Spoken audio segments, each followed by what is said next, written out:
that promise to hundreds of millions of people across your country. Thank you.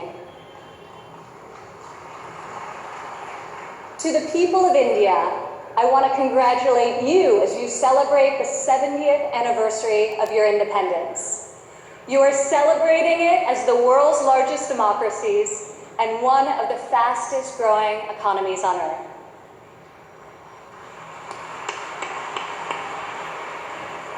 Through your own enterprise, entrepreneurship, and hard work, the people of India have lifted more than 130 million citizens out of poverty.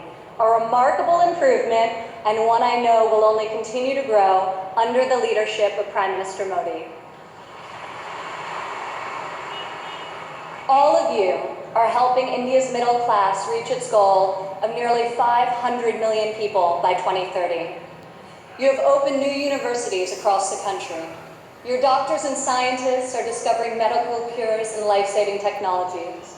Your engineers and your architects have built modern wonders that grace your skies.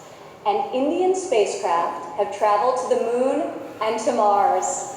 The people of India inspire us all.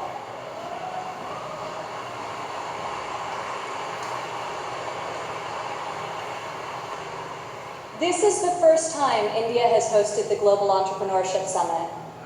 It is a symbol of the strength and friendship between our two people and the growing economic and security partnership between our two nations. As President Trump said earlier this year, India has a true friend in the White House.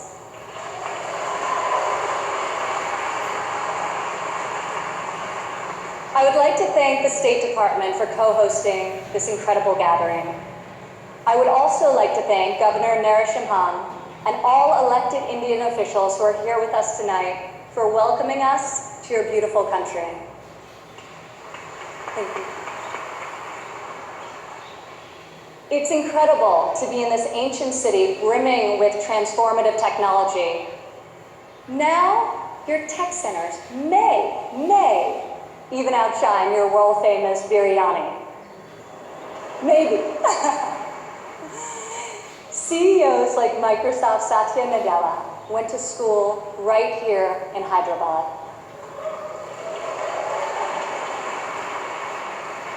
Just a few kilometers away, T-Hub's brand new facility is set to open next year and will become the largest incubator in Asia. In this city of pearls, the greatest treasure is you. The dreamers, the innovators, entrepreneurs, and leaders who never give up, never abandon your aspirations, and always strive for a better tomorrow. Today, we come together to celebrate what is happening here in India, what is happening in the United States and all over the world. Entrepreneurs are revolutionizing our economies and improving our societies. You are rewriting the rules. You have the inspiration and drive to serve our communities through the projects you start and the businesses you build. You have the grit, the perseverance, and the will to succeed.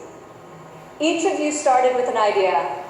You've worked long days and nights to code the next robot, create the next app, find the next cure, and discover the next breakthrough to improve the lives of millions of people. Some may have tried to convince you that the risks are too great, the rewards too small. But you are here today because you are not afraid to fail. You want to own your future. So I want to congratulate you on all that you have already accomplished.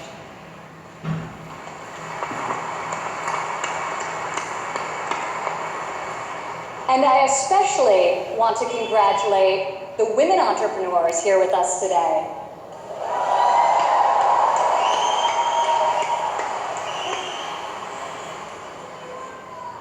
Thank you. This year's summit is focused on a theme that is key to our future. Women first, prosperity for all. I'm proud to say that for the first time ever, women make up the majority of the 1,500 entrepreneurs selected to attend this summit. I see all of you out there.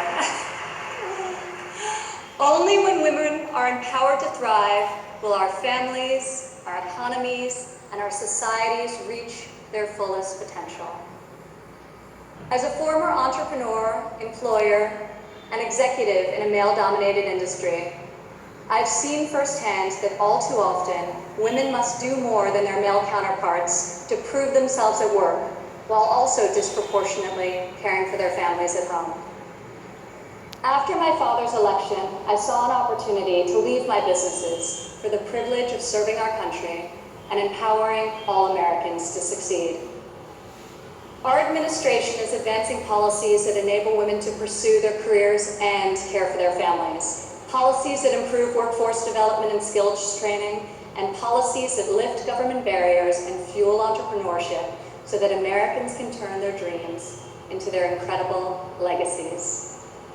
In the last decade, women have made remarkable strides in starting new businesses. Globally, between 2014 and 2016, entrepreneurship activity amongst women has increased by 10%.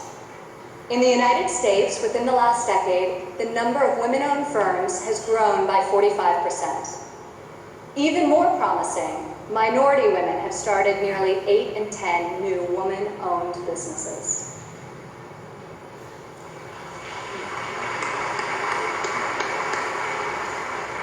Today, more than 11 million women in the United States own businesses. They employ nearly 9 million workers and generate over $1 trillion in revenue.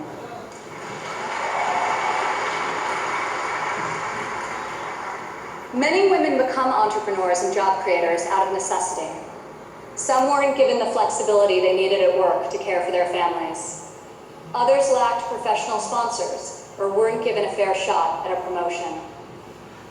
Instead, women, like the many here today, are charting their own courses and achieving incredible feats.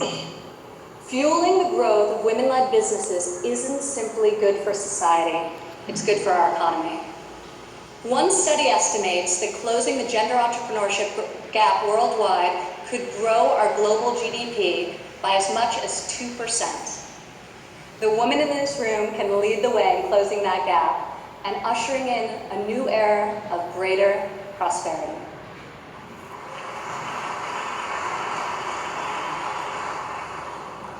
Yet despite the soaring rate of female entrepreneurs, women still face steep obstacles to starting, owning, and growing their businesses. We ensure women entrepreneurs have access to capital, access to networks and mentors, and access to equitable laws.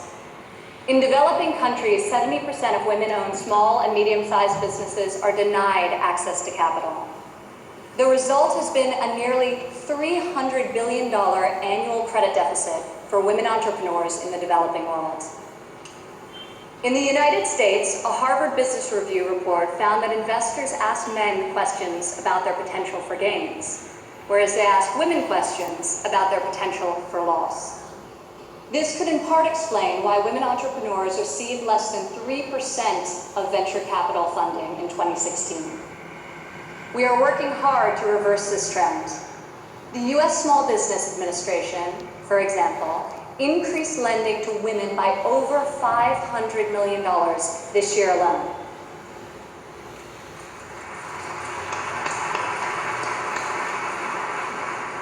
When it comes to networks and mentorship, roughly half of women in the United States say they have difficulty finding a mentor. Yet mentorship is critical to success, as each of you knows. Entrepreneurs need professional guidance to help them start and grow their business. In the United States, we are fostering mentorship through programs such as SCORE, a nationwide initiative where successful men and women coach those who want to become their own CEOs. And when it comes to equitable laws, while many developed and developing countries have made tremendous strides, there is still much work to be done. In some countries, women are not allowed to own property, travel freely, or work without the consent of their husbands. In even more countries, the cultural and family pressure is so great that women do not feel the freedom to work outside of the home. Our administration is striving to promote greater opportunity for women around the world, both through our domestic reforms and our international initiatives. This summer at the G20 conference, the United States was a founding member of a bold new initiative with the World Bank, the Women Entrepreneur Finance Initiative, also known as WIFI.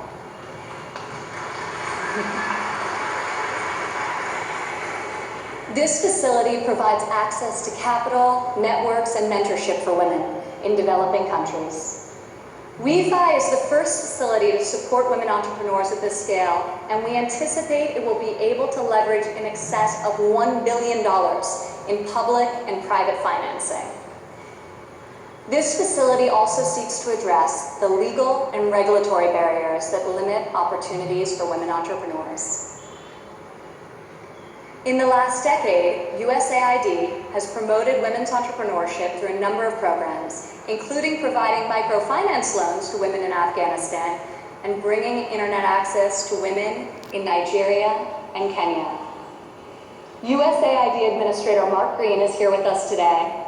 Where are you, Mark? Thank you, Mark. I want to thank Mark and the entire U.S. delegation for their tireless work to improve the lives of millions, both domestically and abroad.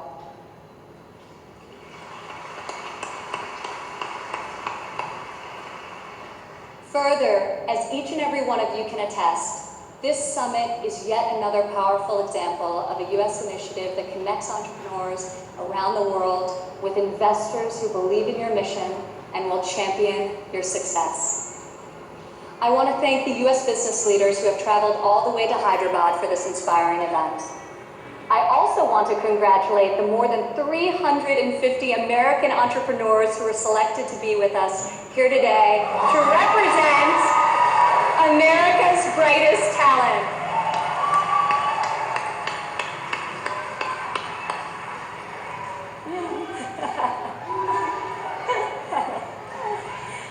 I think I found your section. Thank you. At home, our administration is committed to empowering women entrepreneurs through domestic reforms. In the past 11 months, we have expanded apprenticeship programs and prioritized STEM education to ensure that women and men have more opportunities to master the skills that drive progress in the 21st century. We have dramatically reduced job-crushing regulations, which disproportionately hurt entrepreneurs and small business owners. And we are laser-focused on passing long-overdue tax cuts. This will provide much-needed relief to working families and to businesses of all sizes. Also this year, for the first time ever, the President's budget included a proposal to establish a nationwide program for paid family leave. We are committed to supporting women and men who work both inside and outside of the home.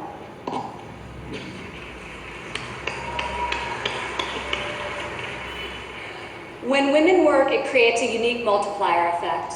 Women are more likely than men to hire other women, to give them access to capital, mentorship, and networks. Women are also more likely to reinvest their income back into their families and their communities. Here in India, I want to applaud Prime Minister Modi for his firm belief that the progress of humanity is incomplete without the empowerment of women.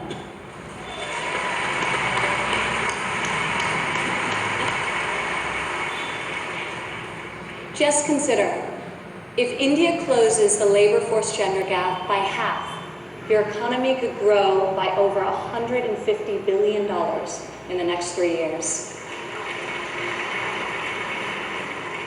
As we kick off this 3-day summit, I encourage everyone here to come together, learn from each other, and find new ways to lift barriers in our society so that women are free to innovate, empowered to succeed, and able to leave our children a brighter future.